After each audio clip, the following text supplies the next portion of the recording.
Eala reaches Dubai Tennis Championships round of 32 as Hailey Bapt retires. Eala advanced to the round of 32 of the Dubai Tennis Championships after Hailey Bapt retired during the second set of their match. Playing in front of a crowd that included many Filipinos cheering her on, world number 40 Eala claimed the opening set, 6-4. Bapt fought back at the start of the second set, pushing Eala to multiple deuces. However, after taking a 1-0 lead, the American retired due to an apparent abdominal injury. "I really hope Hailey is okay and will bounce back soon," a concerned Eala said. "I'm super happy to be in the next round. These tournaments are such great experiences for me, especially playing in front of the best crowd ever. I'm really doing my best to try to enjoy every moment I have on court." In the round of 32, Eala will face world number 8 and 6 seed Jasmine Paolini of Italy, who received a first-round bye. The match is expected to be played on Tuesday, although the official schedule has yet to be finalized.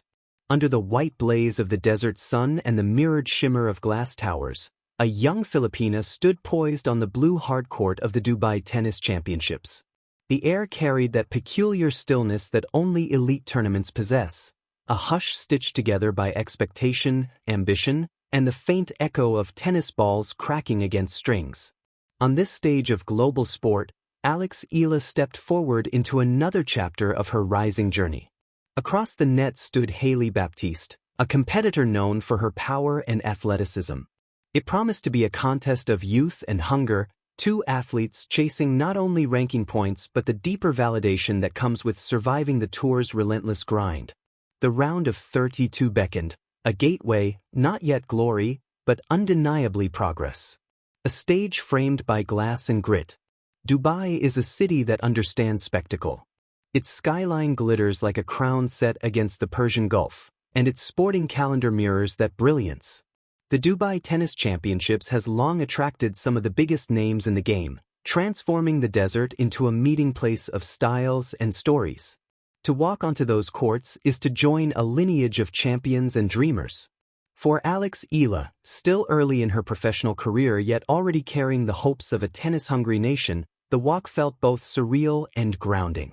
She has been here before, on practice courts, in junior events, in the quiet hours of training where sweat speaks louder than applause. But tournament main draws are different. They are proof that potential is ripening into presence. From the first rally, the match carried the cadence of modern women's tennis, explosive serves, fierce baseline exchanges, and moments of cat-quick reflex at the net. Bapt struck first with assertive ground strokes, testing Eala's backhand corner.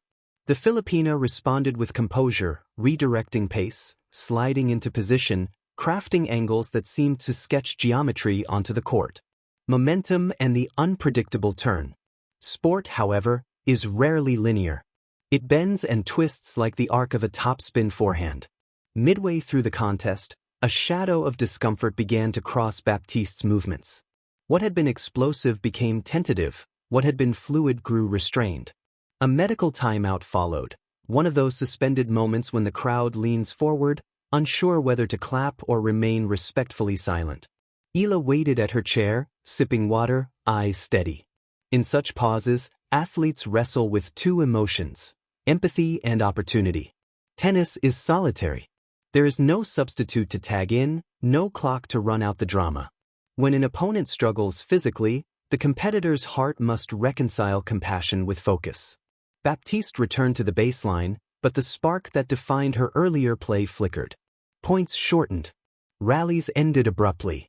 And then, after a brief consultation, the decision came: retirement. It is never the way a player imagines advancing. No fist-pumping match point, no final rally etched into highlight reels. Instead, a handshake at the net, sincere yet subdued.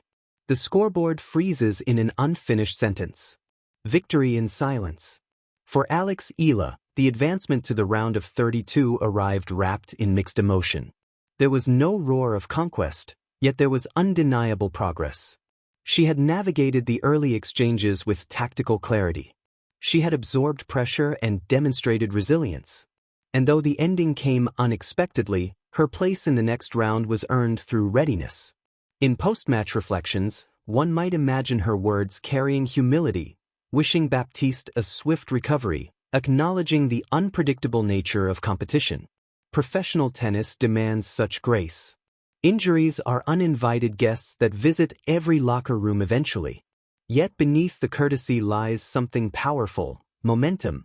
Each round at a tournament like the Dubai Tennis Championships adds a layer to a young athlete's belief. The hard courts of Dubai are not forgiving. They reward precision and punish hesitation. To advance here is to prove that one's game can withstand speed, heat, and the psychological weight of expectation. The broader horizon. Eala's journey resonates beyond the tournament draw. As one of the Philippines' brightest tennis prospects, her matches are watched by fans who wake in the early hours to stream rallies across time zones. In her forehand's whip and her backhand's steadiness, they see possibility. The round of 32 may seem modest in the arithmetic of Grand Slam glory, but development in sport is incremental. Every appearance in a WTA main draw is a classroom. Every match against a top-tier opponent refines instinct. Every challenge faced abroad strengthens identity at home. In Dubai, surrounded by players seasoned in the tour's battles, Eala's composure stood out. She moved with the quiet assurance of someone who understands that success is less about sudden breakthroughs and more about sustained evolution. Rankings fluctuate. Headlines flicker. Growth endures. Desert lessons. There is symbolism in desert tennis. The climate demands adaptation. The surface demands agility. Wind can swirl unpredictably between stadium walls, altering ball trajectories in a heartbeat. To compete here is to negotiate with the elements as much as with an opponent. Eala's game, built on timing, court awareness, and strategic construction, found harmony amid those variables. She did not rush. She absorbed. She redirected. Even before Baptiste's retirement, she had begun to settle into patterns that hinted at control. Perhaps that is the quiet triumph of the day, not merely advancement, but affirmation. The affirmation that she belongs on these courts, that her training, sacrifices, and relentless pursuit are translating into tangible steps forward. A chapter, not the conclusion. As the sun dipped and the lights took over, casting a cool glow over the arena, the story moved on. Tournaments are relentless in their pacing. One round concludes, another looms. Preparation resumes almost immediately, practice sessions recalibrated, strategies reconsidered. For Baptiste, the focus shifts to recovery. For Eala, it shifts to opportunity. The round of 32 at the Dubai Tennis Championships is not a destination but a threshold. Beyond it lie tougher opponents, louder arenas, sterner tests. Yet every athlete who has risen through the ranks understands the importance of thresholds. They are markers of distance traveled and distance yet to go.